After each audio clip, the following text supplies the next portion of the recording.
E aí, pessoal, tudo bem? Eu sou o professor Thiago Lazarim, do componente Quem Divide Multiplica, Mudanças Sociais, Demografia e Trabalho. Então, hoje nós vamos para a nossa aula, que é uma sequência sobre mudanças no trabalho, mudanças sociais no mundo do trabalho, né? Então, hoje nós vamos falar do mundo do trabalho atual. Também gostaria de agradecer os nossos intérpretes de Libra, o Ezequiel e o Marco, que estarão aqui junto com a gente. E então, na aula passada, apenas contextualizando, nós falamos um pouco sobre o toyotismo, taylorismo, fordismo, e agora vamos ler esse slide aqui, o mundo do trabalho atual. Os sociólogos Ricardo Antunes, Giovanni Alves e Anthony Giddens descrevem algumas características do mundo do trabalho na atualidade. Vamos ver a seguir quais são algumas dessas características de acordo com eles. Vou passar mais um slide agora para vocês verem. Tendências das mudanças no trabalho. Podem ser destacadas como características das formas de trabalho emergentes o aumento dos trabalhadores terceirizados e a informalidade. Pois bem, pessoal, então agora vamos comentar um pouquinho disso que vocês acabaram de ver, né? O que acontece é o seguinte, então, como eu falei no começo, nós vimos alguns modelos de trabalho, né, de como que as pessoas se organizavam, como eram estruturadas as relações de trabalho no século XX e até recentemente, né? Então, nós fomos progressivamente do taylorismo, né, falando desses princípios da administração do mundo do trabalho, que se atribui a Taylor, e daí depois também falamos do modelo fordista de produção e também de organização desse trabalho, e na última aula nós falamos do toyotismo, e quando falamos do toyotismo nós falamos algumas coisas importantes, como por exemplo as mudanças que foram imperiosas nessas últimas décadas do século XX. E que mudanças são essas? Bom, tem a ver com a ideia de flexibilização do trabalhador. Então, o trabalhador ele passa a ser mais versátil, ele começa a empreender mais, ele começa a trabalhar em equipes, e isso tudo, aos nossos olhos, parece ser uma coisa boa, porque, enfim, o trabalhador é diferente daquele trabalhador da fábrica da Ford, que vivia separado dos outros trabalhadores em setores, fazendo um trabalho mecânico, maçante, sem poder exercer muito a sua criatividade e que garantia uma superprodução industrial, esse da Ford, né? Mas daí, por causa das perdas econômicas, de crises econômicas que também surgiram ao longo do século XX, esse modelo se mostrou inadequado e foi substituído ou passou a ter a predominância de um outro modelo, que é o da Toyota, ou do toyotismo, né, a partir do Japão, né, se atribui a esse lugar, essas inovações no mundo do trabalho, que tem a ver com o quê? Com uma produção sob demanda, com estoques limitados. Então, os trabalhadores eles passam a produzir não tanto quanto antes, mas sempre de acordo com a demanda.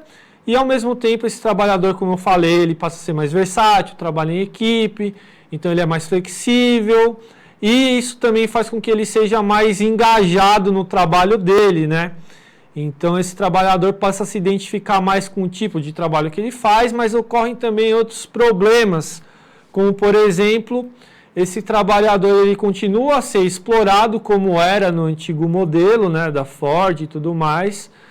E, ao mesmo tempo, ele passa a ser, de certo modo, acrítico, né? Ou seja, ele passa a trabalhar, agora porque ele está tão envolvido com esse trabalho que ele realiza na fábrica e desempenha várias funções, ele é até mais explorado, porque ele faz mais trabalho, né?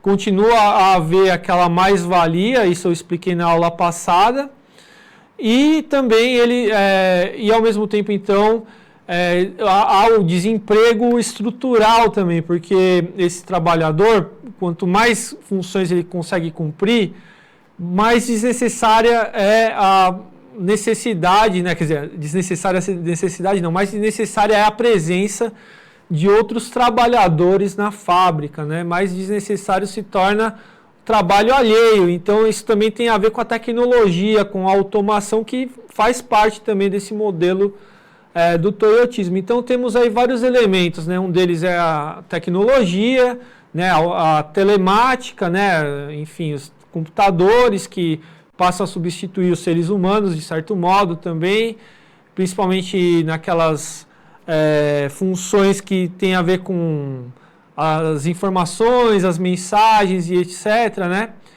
Então, esse trabalhador ele ainda é necessário na medida em que ele consegue fazer essa produção ser mais eficiente, no sentido de economizar tempo, né? E também custo, dinheiro também. Então, essa economia toda ela é importante.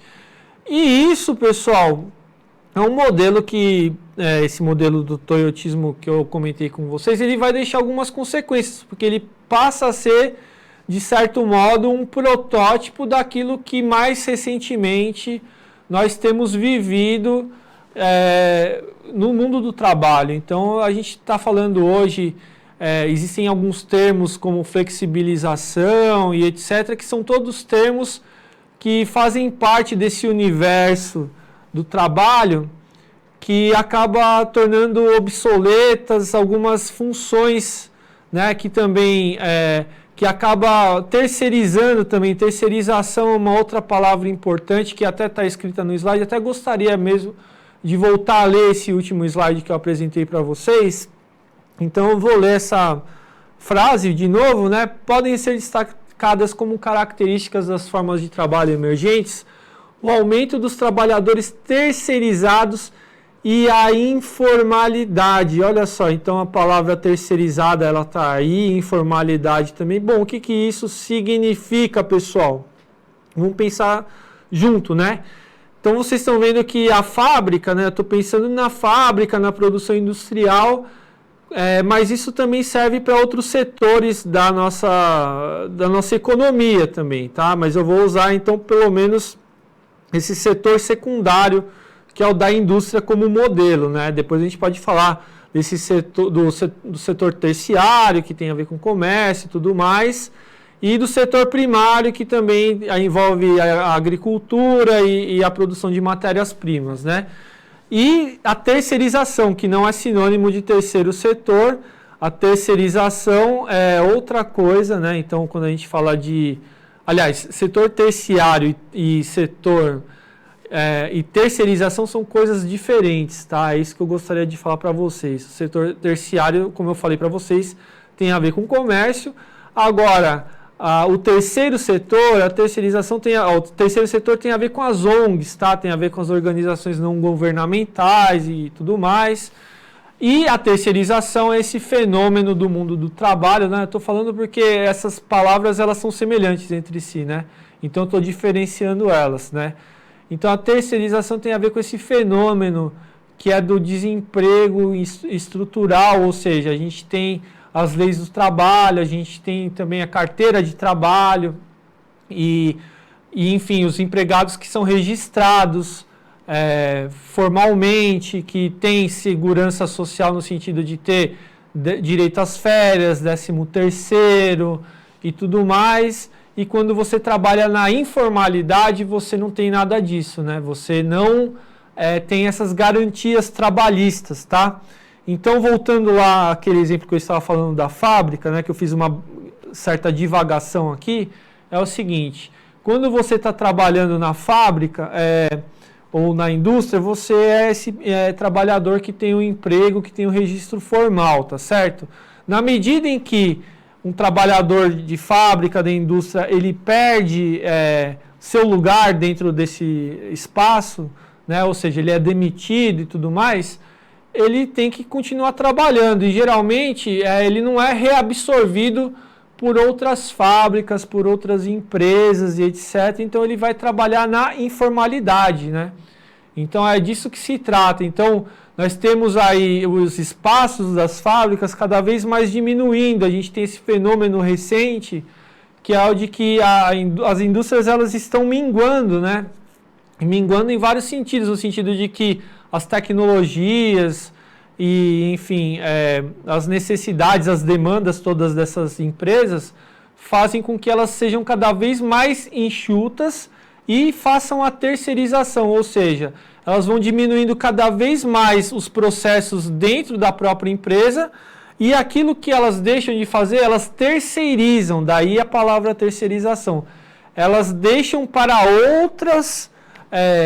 outras empresas até, ou então até trabalhadores informais, para que essas outras pessoas façam aquilo que não é central no processo de produção das mercadorias, no caso, por exemplo, então, de uma fábrica, né? Então, a terceirização tem a ver com esse processo que é o de fazer com que apenas uma parte do trabalho seja realizada na fábrica, na empresa, e a outra parte toda, e eu estou me referindo aí à mão de obra, ela seja terceirizada, ou seja, então vamos supor, vou pegar um exemplo aleatório, tá? E totalmente hipotético. Vamos supor que tem uma fábrica de tênis, e essa fábrica de tênis, já não estamos falando mais de carros, então estamos falando agora de calçados, né? Essa fábrica de tênis, ela tem a função, então, de uma montagem mais, por exemplo, o logotipo, ou então o solado, qualquer outra coisa, ela fica desincumbida de fazer, né? De terminar, né? Esse detalhe, por exemplo, do calçado. Então, ela terceiriza para uma outra empresa, porque ela faz essa equação de custo, né? Então, de perdas e ganhos, e vê que é mais vantajoso para ela fazer com que outra empresa faça essa finalização do produto, né?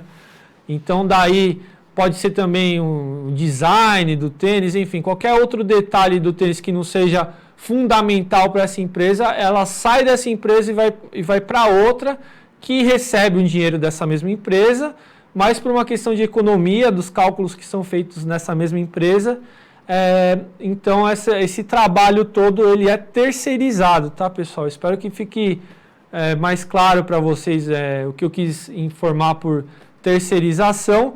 Então nós temos aí o que? As fábricas vão diminuindo seu espaço, vão diminuindo a quantidade de trabalhadores, e então vai havendo então maior contingente de trabalhadores desempregados que vão para a informalidade e que por vezes também acabam realizando trabalhos terceirizados.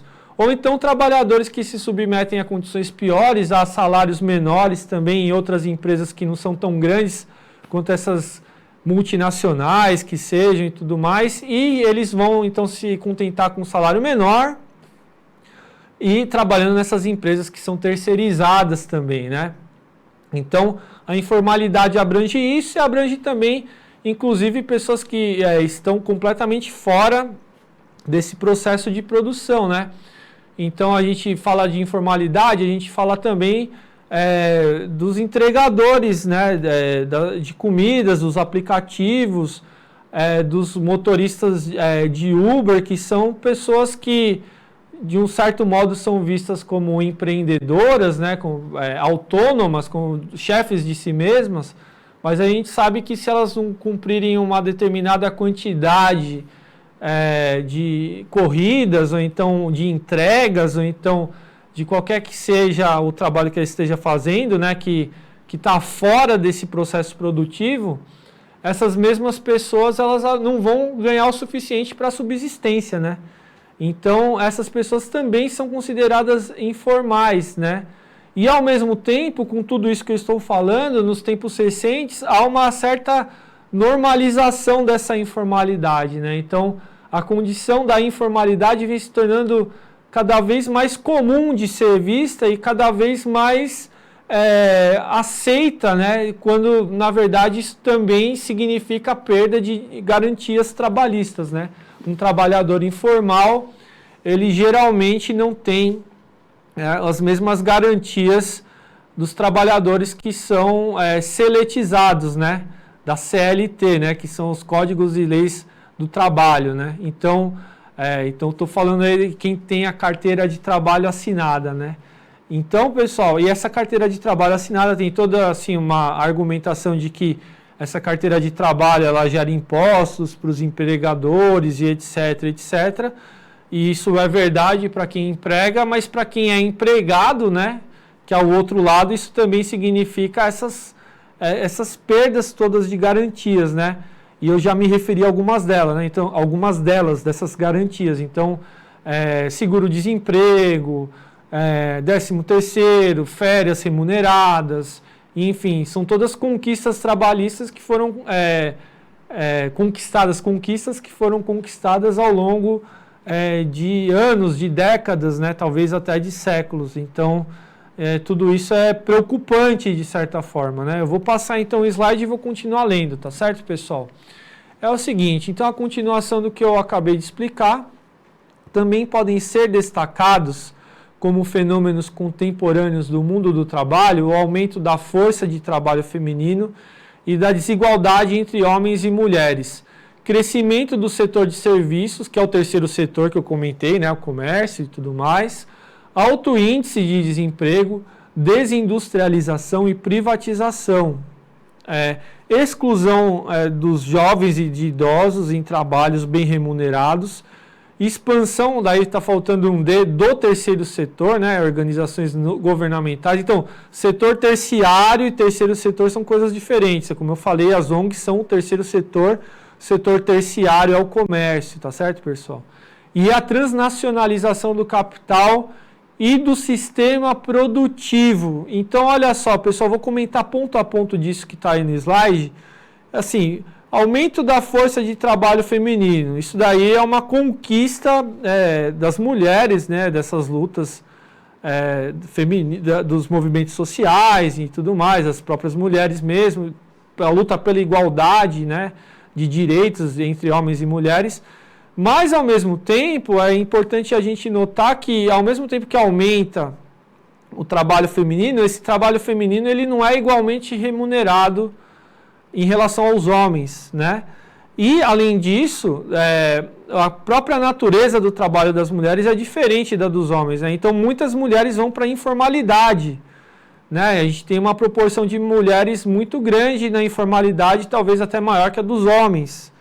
Então, e não é bom, porque as mulheres elas estão sendo mais empregadas, mas por uma pura necessidade e, ao mesmo tempo, elas não têm as mesmas garantias de um trabalhador, por exemplo, do sexo masculino. Então, a gente vê aí uma desigualdade. A outra questão é esse crescimento do setor de serviços, né? Isso tem a ver também com a tecnologia, com o momento do nosso mundo capitalista, né? A gente tem ali, hoje, justamente, essa força da telecomunicação, a gente tem a força também da propaganda, a gente tem a força da imagem, enfim. Então, e tudo isso contribui também para a venda desses produtos, para a circulação desses produtos. Então, quando a gente fala do setor de serviços, a gente está falando da circulação desses produtos no globo inteiro. Então, nós vivemos num mundo globalizado e essa circulação ela aumenta até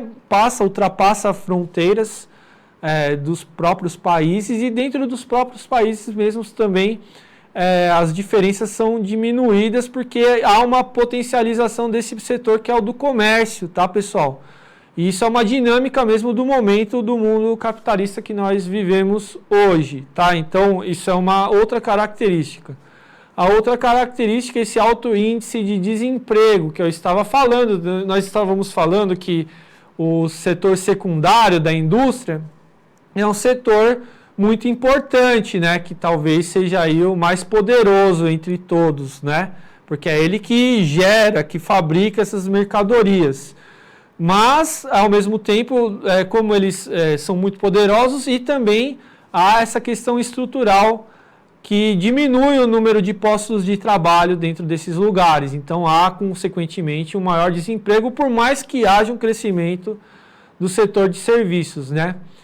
E a privatização significa o quê? Bom, depois da Segunda Guerra Mundial, nós tivemos, a partir da Europa, o welfare state, né, o estado de bem-estar social, que havia uma participação maior do Estado na reconstrução da Europa e também dos Estados Unidos, enfim, depois da Segunda Guerra, que passa a haver a hegemonia do próprio país, que são os Estados Unidos, E com isso, então, o Estado passa a intervir mais na economia também, né? Então ele passa a regular a economia e a oferecer serviços que são justamente caracterizados como os direitos sociais. Então, direito à educação, direito à saúde, direito à cultura, direito, enfim, a qualquer coisa que seja digna do ser humano para o crescimento dele pessoal e etc., no sentido também de que o Estado ele tem que garantir esse poder econômico até mesmo para a existência do próprio capitalismo como ele existe, né?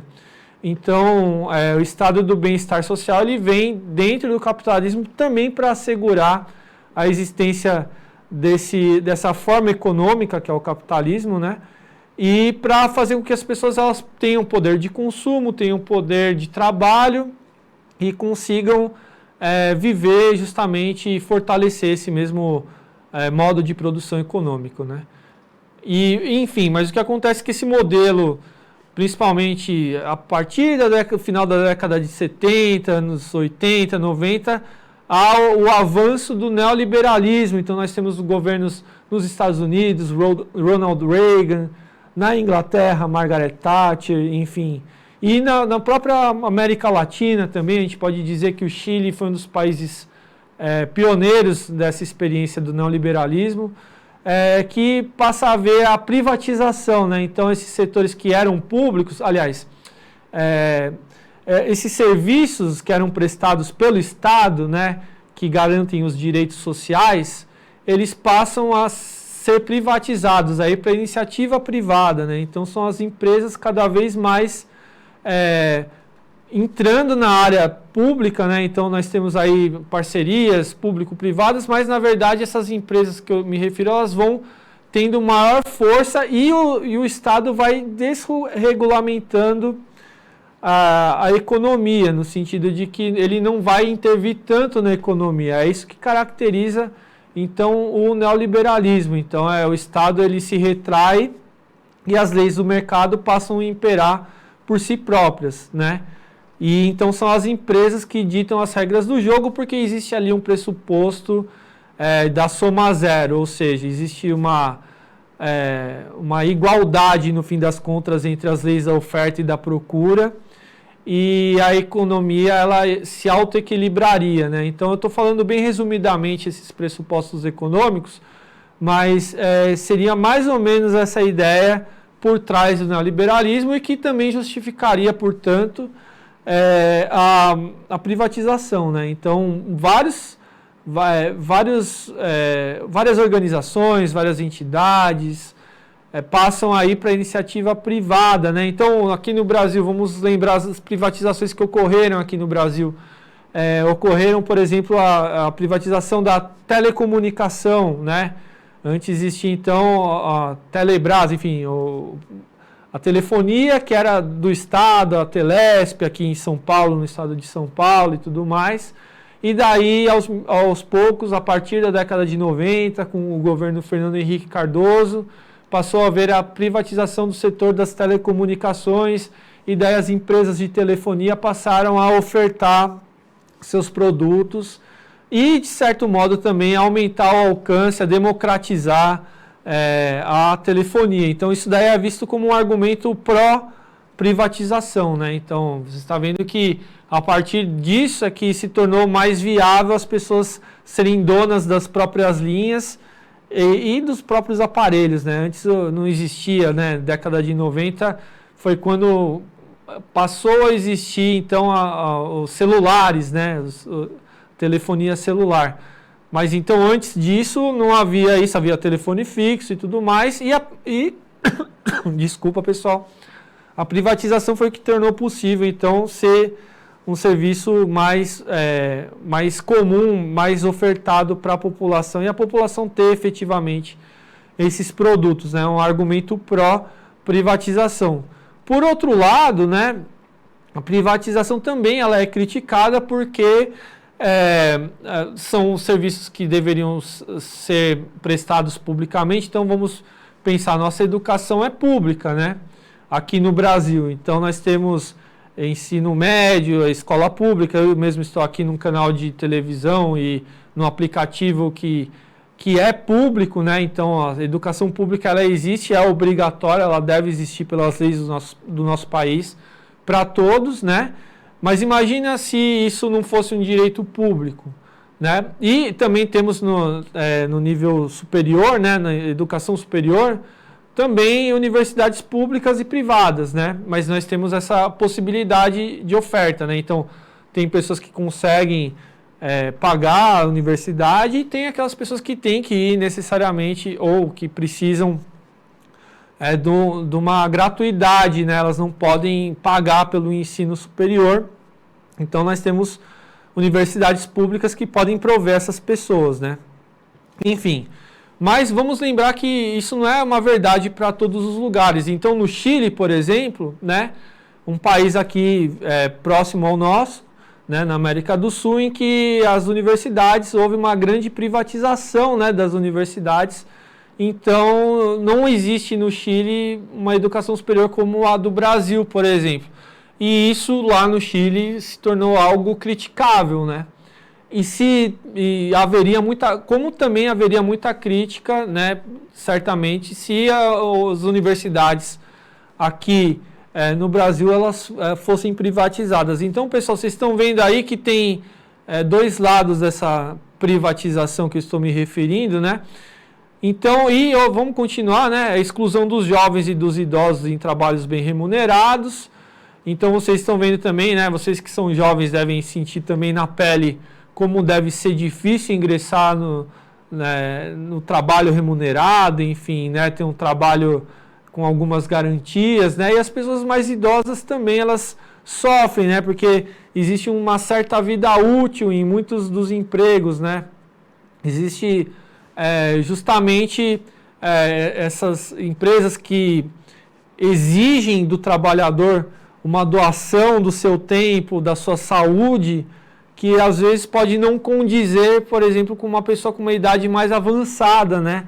Isso acaba se tornando um argumento para deixar essas pessoas fora também do mundo do trabalho, do emprego, né? Então, os idosos, eles sofrem essa discriminação, muitos idosos, eles têm essa vitalidade, têm essa força para estar trabalhando, mas sempre existe também uma exclusão por causa da necessidade da exploração da mão de obra, né? Dos trabalhadores que enquanto estão numa certa faixa etária, parece que para as empresas tem mais proveito isso, né? E tem toda essa questão também de falar da cultura, enfim, das tradições, né? Por exemplo, os trabalhadores mais antigos, eles não vão aceitar as novas regras do trabalho e tudo mais. Então são todas questões muito problemáticas, muito passíveis de reflexão e de crítica, né? E o último ponto ali é a transnacionalização do capital e do sistema produtivo. Eu já comentei isso a respeito da globalização. E eu vou passar mais um slide, vai ser o último que eu vou ler. Então, nós estamos nos baseando justamente nos escritos do Ricardo Antunes e do Giovanni Alves, desde a aula passada. Para Antunes e Alves, a nova formação da classe trabalhadora deve ser entendida por meio de uma concepção ampliada desse conceito, uma vez que compreende trabalhadores manuais diretos, né? Trata-se da totalidade de pessoas que vendem sua força de trabalho como mercadoria em troca de salário. Então, até algum tempo atrás, essa figura que vocês estão vendo aí na imagem, que é de uma trabalhadora doméstica, ou mesmo uma dona de casa, enfim, isso não era encarado como uma pessoa que trabalha, né? Como se fosse apenas uma obrigação, ou pelo menos que fosse uma trabalhadora de uma outra qualidade que não a da força de trabalho industrial, por exemplo. Então não era considerada como um trabalhador da indústria, né? Mas a gente sabe que essas pessoas, elas também produzem valor, produzem riqueza e são extremamente necessárias para a nossa existência, né? Ou seja, nós estamos falando aí das nossas mães ou dos nossos pais, enfim, de pessoas que trabalham junto com a gente e que nem sempre são reconhecidas pelo trabalho que fazem, mas que essas pessoas também fazem parte, por assim dizer, do proletariado também, porque realizam um trabalho que é qualificado sim, né, porque não é qualquer um que faz, e que também deveria ter os mesmos direitos que qualquer outro tipo de trabalhador. Pessoal, ficou faltando eu falar muitas coisas, mas eu vou ver se eu falo na próxima aula, tá bom? Eu fico por aqui por hoje e um abraço para vocês, até mais. Deixa a sua avaliação aí. Tchau.